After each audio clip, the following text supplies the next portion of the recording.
Today on Stamp TV, I'm going to create a redwood background for a fun, friendly card. This technique is perfect for a more clean and simple layout and also works well for masculine cards. Let me show you the tools and products you're going to need to do this card project. First, you're going to need some stamps, and I've chosen a variety of the stamps from the new Spring Parade Stamp TV kit from the Sweet Friends stamp set. You're also going to need some ink, and I have two Memento ink pads, Rich Cocoa and Tuxedo Black, and I also have two Gina K Designs ink pads, the Honey Mustard and the Fresh Asparagus. I'm going to color in my images with some Copic markers, and the colors that I have here are very natural colors. I have E33, which is sand, E19, which is redwood, and E53, which is raw silk. I'm also going to use some of this tomato soup ribbon that comes in the new Stamp TV kit.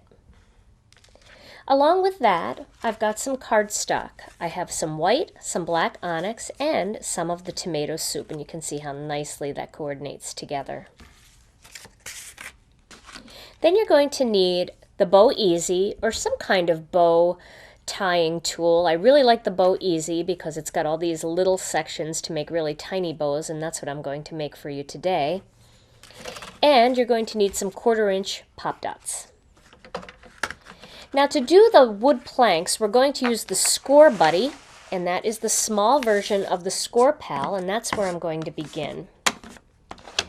I'm going to use that piece of tomato soup cardstock, and I'm going to create some very skinny wood planks.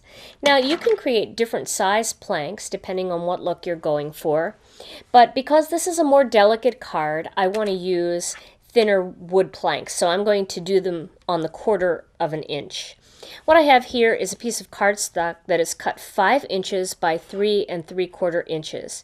And because it's cut to a 3/4 inch or a 1/4 inch somewhere, it's going to make it easy to separate these out into 1/4 inch planks and come up even, have everything look centered.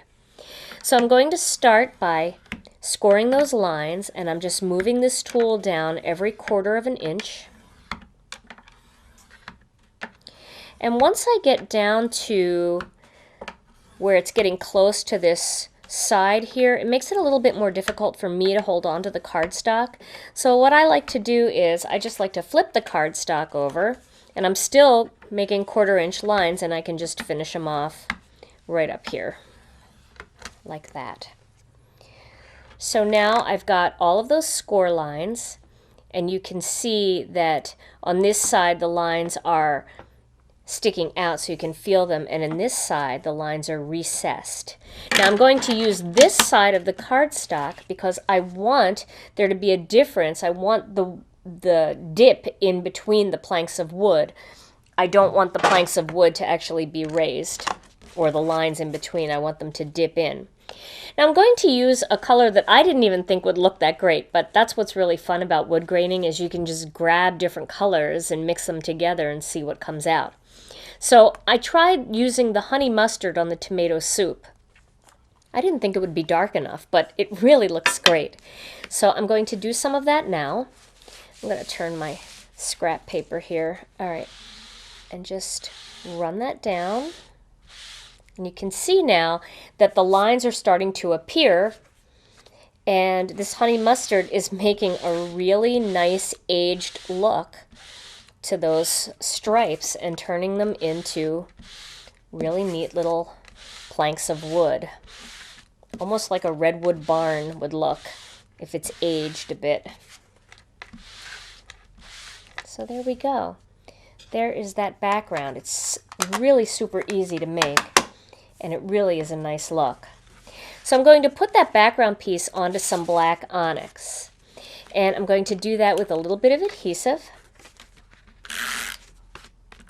And it doesn't take very long for our ink to dry because it is a dye ink. It's not a pigment ink or a hybrid ink, so it dries relatively quickly. We'll put these two pieces together like that. And now that whole panel is going to go on top of a 120-pound white card base. Just like that. That really makes it stand out.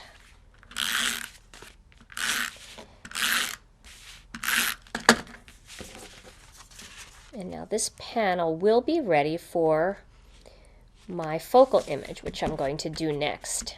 So there we go. And that's ready to go. It really does look nice and rusty and kind of old and weathered. And if you are doing a card in the other direction, you certainly can score the lines going in this direction, but they also look really nice going this way, as if they were planks of wood kind of going on the horizontal. So let me grab this white piece of cardstock, and I'm going to stamp a few of the images here from the Sweet Friends stamp set. I'm going to start with the trunk of the tree or the branch. It can be used in either direction. So we're going to turn this into a branch today, and I want to make sure that I have room for my bird on top, so I don't want to go too high with this branch.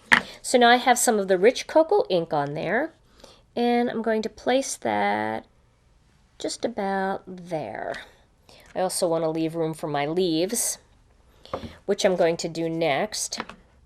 We'll put the leaves onto that branch using some of the fresh asparagus ink. We'll put that section on first, like that. And then there's the little pair of leaves that goes on that last branch, so I'll add that down there. Like that. So there, now I have my little branch ready to go for my bird to sit on. And I'm going to place the bird on top using some of the Memento Tuxedo Black. And he will just stand right up here, like that. And then I'm going to add the birdhouse underneath. Make sure that's inked up well. And that will go right down here. Like that. Now I want the bird to be singing, and I have the little hi stamp, and I'm going to stamp that kind of coming out of the bird's mouth. Let me position that a little bit. There we go. I always like to stamp my greeting first just to see, just to check it. Looks good. So we'll just kind of have that. He's chirping a little high there. There we go. And now this little guy is ready to be colored. I'm going to start with the E33, which is sand, and I'm going to just color his body using that sand marker. And I'm going to put the same three colors in both the bird and the birdhouse. This way they coordinate with one another, and it brings all those colors in together. So now I have the little bird colored with the sand. And of course you can do all kinds of shading techniques and stuff if you want. And if you don't have Copic markers, that's just fine. You can use Memento markers, you can use Bic markers, you can use watercolor pencils, watercolor paints, pencils with odorless mineral spirits, whatever coloring technique you enjoy, you can use for this project. Now I'm also going to color in the birdhouse here. And I'm going to go around that heart. I want to leave the top of that heart white for now. And for those of you who have never used Copic markers and you're afraid of them, you really don't have to be afraid of them, because there are tons of great resources out there to learn to color like a master artist, but they're also just beautiful markers to color in solid images, and you get really, really pretty, clear, translucent kind of color, which a lot of times you don't get with other types of markers. So if you color in a dark color, you can still see the black lines, which is nice. Now I'm going to take the red, the reddish brown, the Redwood E19 marker and color in the heart. And this color really looks nice with that background paper we just made. It's a nice deep rusty red. And I'm going to do these little dots going across as well, just to bring a little of that color there. And I'll do the roof in red too, so it'll have a little redwood roof on top. And then I also want to color in the beak. I'll use the red for that, although that's a little bit difficult to see on camera. My final color is the E55, the raw silk. And I'm going to color the bottom part of this birdhouse with that. I'm going to leave that little part of the heart white so it stands out. And then I'll color the wing and the tail using this one as well, just for a little warm contrast between the rest of the bird and his tail and wing. So there is my focal image. Now I'm going to adhere this piece onto a piece of black cardstock using a little bit of mono adhesive.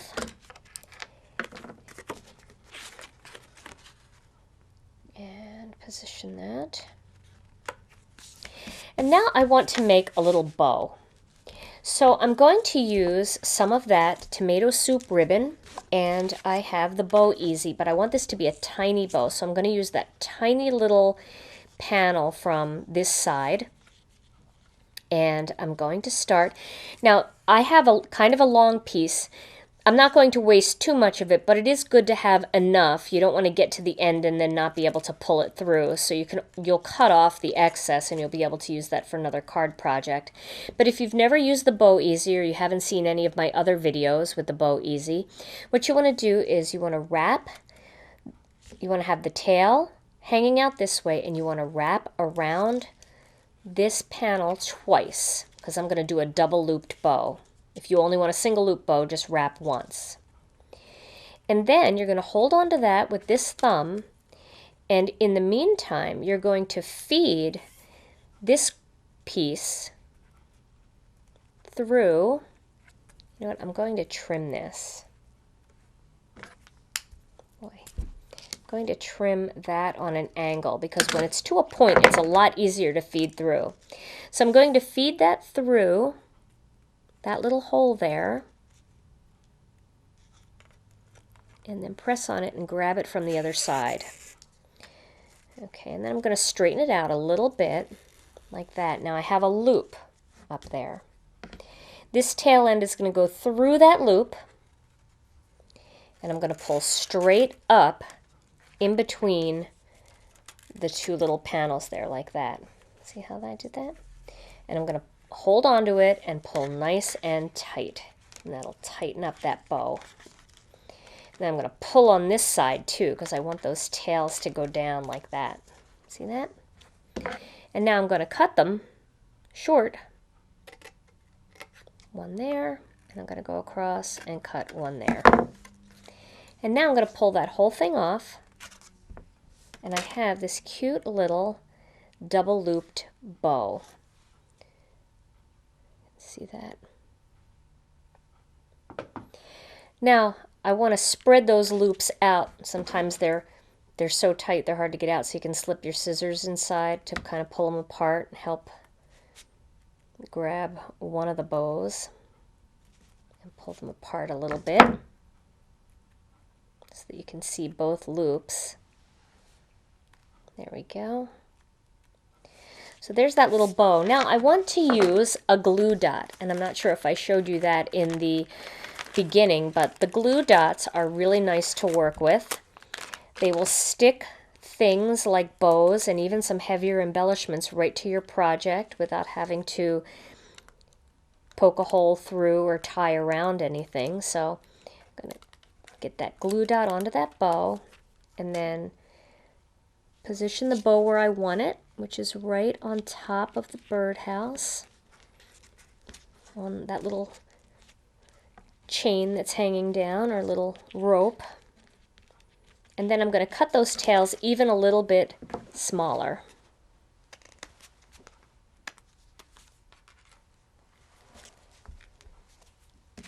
One, and the other side can go a little smaller too.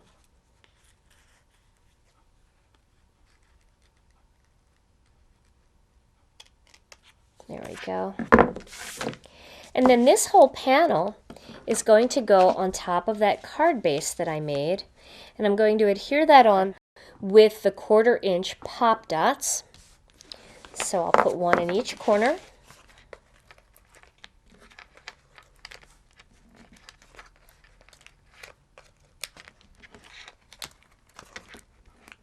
They also make a 1/2 inch pop dot that will pull the focal image a little further away from your card base, and that's nice too if you don't mind the added thickness.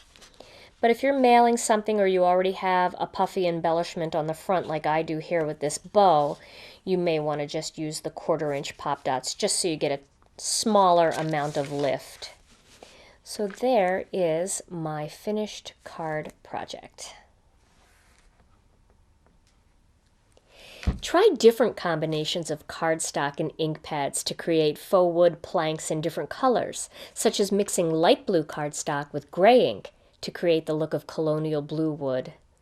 With so many ink and cardstock color options, the possibilities are truly endless.